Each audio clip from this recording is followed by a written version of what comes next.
many emotional feelings. Glad by the pronouncements of Adwoa Sarfo and a former husband or boyfriend, Kennedy Agyapong. At the same time, sad and angry on the basis of the same statements.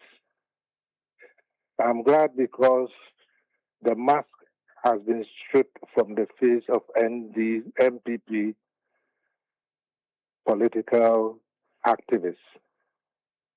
That all this while, they have been lying to the people.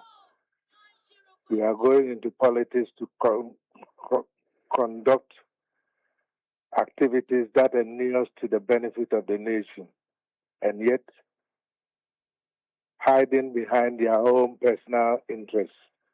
Agyapong Sarfo says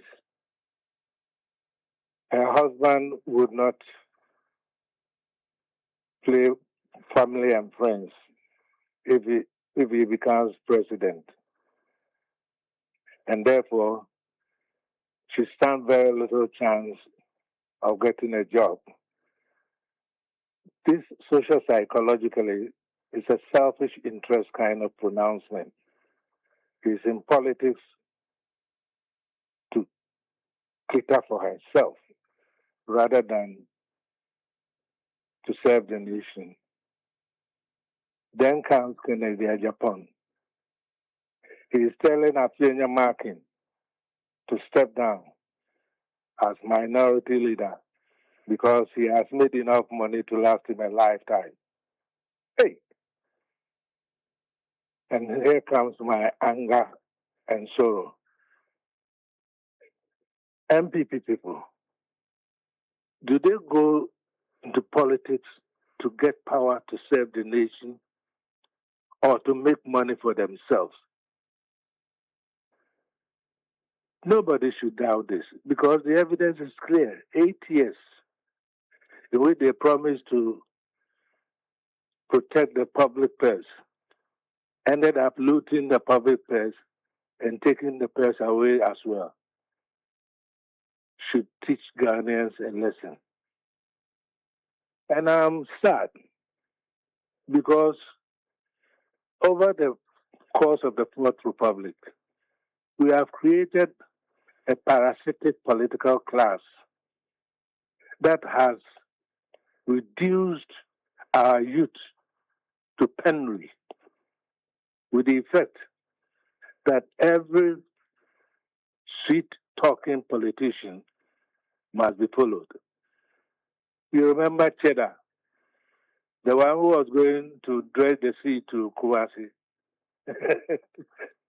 And in doing so, he will preserve the natural resources after the sea has engulfed all the gold and the natural resources. He came third with 80,000 votes. Why? Because our people are desperate. We need a change. We need a job opportunities. And these people are talking about money and post for myself. Why? What have Ghanaians done to deserve these charlatans of politicians? Kennedy Agyapong says he's created 7,000 jobs. Where is the 7,000 jobs? He reels off like a machine gun. Nothing there inside. For the past 4 years, we've heard nothing but the steel factory he's building. 4 years to build a steel factory. It's about time we get wise. Ghanaians, these are not the leaders we deserve. We deserve better. We have had the resilience and the patience to wait for a Messiah. But we must back up. Use our own cognitive abilities to discover who is a confident trickster and who is working for the nation. That's all I have to say. To discover who is a confidence trickster. Yes. And who is working for the nation. Are you suggesting that some of the politicians you've listened to over the past few years are confidence tricksters. You are basically calling them con men and women. Of course they are. What did Akufo-Addo and his administrative partners do? Didn't they just frittered our money away? And their management of our economy is nothing but go borrow, chop the money, declare bankruptcy, sue for debt relief. That's been the reason debt of NPP administration, all the way from Buzia through Kofor to Akufo-Addo. They are borrow, choppy, and yet our people follow them. Young men follow them because they have been cowed. They are desperate for jobs. Some don't even have a decent abode to sleep in. A daily meal is a feast. It's so sad. And see, let me go back to what you said about politics and personal interests. Yes. And I know you are a lifelong student of politics, philosophy, and I can there be politics without interest, and that interest being personal? You see, where I grew up in England, the politician has a real, genuine national interest. Maybe in our part of the world, we do not have a national interest to the level at which you can identify and say UK, because we never had time to build a nation. On the eve of independence, a nation was created and handed over to Kwame Nkrumah. And then he had to start the audio task of building a nation. And up till now, we have not managed to build a nation. So every Ghanaian's first line of loyalty is to his chief, traditional chief, his family, and his clan. That level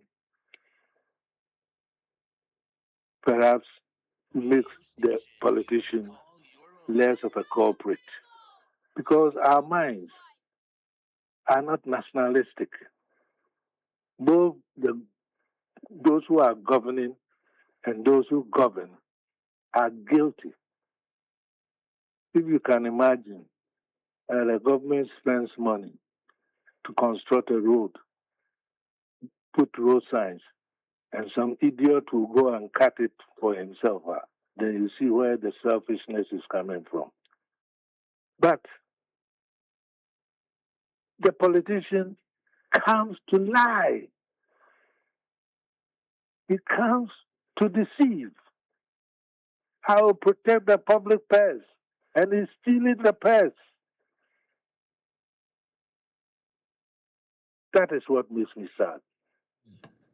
Well, you did political strategy yourself for so many years. You did politics yourself. There are many politicians who will tell you that there are things that if you do not say, you're not getting power in Ghana. So as part of the strategy, some of those things are done. And I guess you do understand that better than me. Then when you come to power, why don't you do what you promised to do? If you have the national interest at heart, if you have the welfare of the masses at heart, you've reduced the masses to the state of penury, that everything you say has become an opium. They live on it. They expect fulfillment of promises which never come. If you can't do it, nobody is telling you to go and stand on a political platform and say you will do it. You know you can't do it. You can see the lamentable failure of Baumia for 8 years, driving our economy into the doldrums. That's typical of NPP politics. Lying through their teeth. And now today, the mask has come down. They are in politics for their own selfish needs. If my former husband or boyfriend comes to power, I know he won't do family and friends. So I must look after myself by going to support Baumia. Did she think before she said this? Personality politics and Kennedy Agyapong. After American, you've made too much money to last your lifetime. So step down as minority leader. Did he think about this, the implications of this, before making this pronouncement? I don't know whether the political platform has some kind of magical powers that when you stand on it, you talk trash.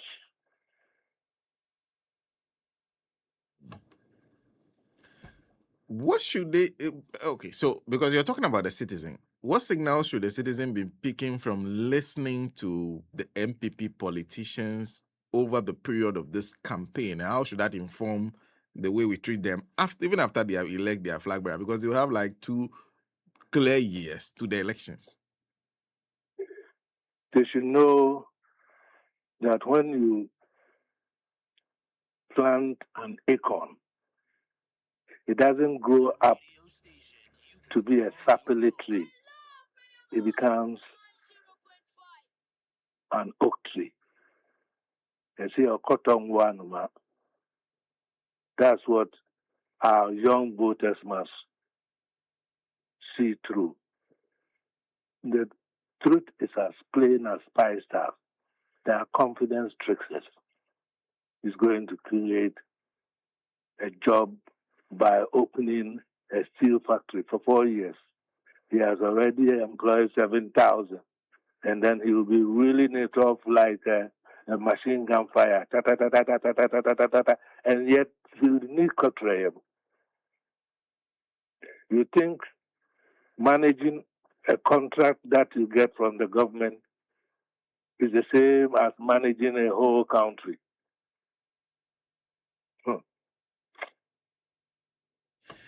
Doc, thank you. Thank you very much for speaking to us this morning. Thank you for the opportunity. Dr. Tony Aidoo is former Ghana ambassador to the Netherlands. And that ends our show for today. A few comments, though, that I just need to go through.